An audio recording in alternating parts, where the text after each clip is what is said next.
Assalamualaikum warahmatullahi wabarakatuh. Baiklah adik-adik semua, di video kali ini kakak akan membahas soal-soal biologi kelas 12 tentang materi yang berkaitan dengan bab pertumbuhan dan perkembangan. Nah, di video kali ini kakak akan membahas soal-soal yang sudah dikirimkan dari teman-teman kamu nih, dari teman-teman yang di SMA Negeri 17 ya. Kita mulai aja langsung bahas soalnya dari yang pertama.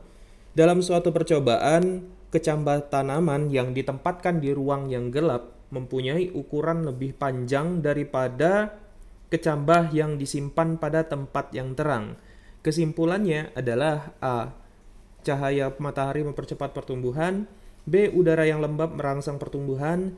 C. Cahaya matahari menghambat pertumbuhan. D. Suhu di tempat yang gelap mempercepat pertumbuhan. E. Di tempat yang gelap tidak kekurangan air. Oke, ada dua faktor yang dapat mempengaruhi pertumbuhan pada tanaman ya. Ada faktor internal dan juga ada faktor eksternal. Ya, jadi itu ada dua faktor ya.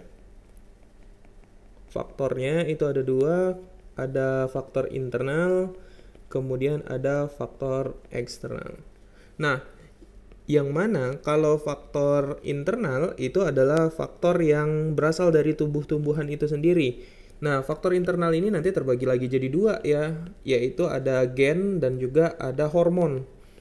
Kemudian kalau untuk yang di faktor eksternal itu ada dua ya, itu berasal dari luar tumbuh-tumbuhan ya. Ini banyak ya, ada cahaya matahari, kemudian ada suhu, kemudian ada kelembaban ya, ada pH, kemudian ada konsentrasi air dan lain sebagainya macamnya.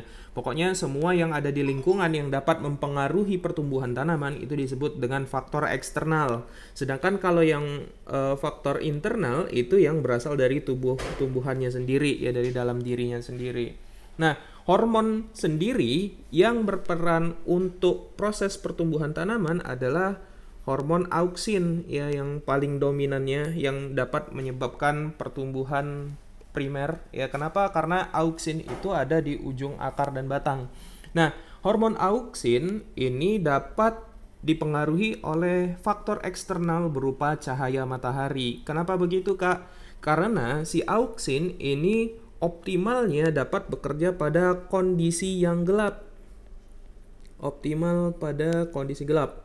Nah, kenapa sih dia optimalnya justru pada kondisi yang gelap, Kak?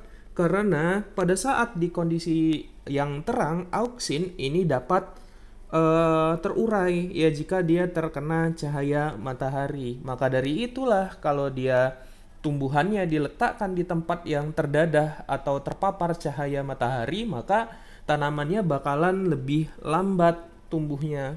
Ya, karena apa? Karena auksinnya yang terurai. Nah, maka dari itu jawaban yang benar di sini adalah C ya, cahaya matahari menghambat pertumbuhan. Kenapa bisa seperti itu? Karena seperti yang Kakak jelasin tadi, karena cahaya dapat menguraikan hormon auksin pada tumbuh-tumbuhan sehingga tanamannya bakalan jadi lebih lambat tumbuhnya jika pada kondisi yang terang. Sedangkan pada kondisi gelap, jika tidak ada cahaya matahari sama sekali, maka itu dapat menyebabkan yang namanya etiolasi atau pertumbuhan tanaman yang terlalu cepat ya. Jadi tanamannya itu memang lebih panjang, jauh berkali-kali lebih panjang daripada yang terkena cahaya matahari, tapi perkembangannya itu justru yang tidak baik ya. Jadi tanamannya memang panjang tapi daunnya pucat, kemudian batangnya juga lemah ya. Jadi tidak sebaik dengan yang terkena cahaya matahari. Jadi gitu ya. Jadi nomor satu itu jawabannya adalah C. Untuk soal berikutnya akan kita bahas pada video berikutnya.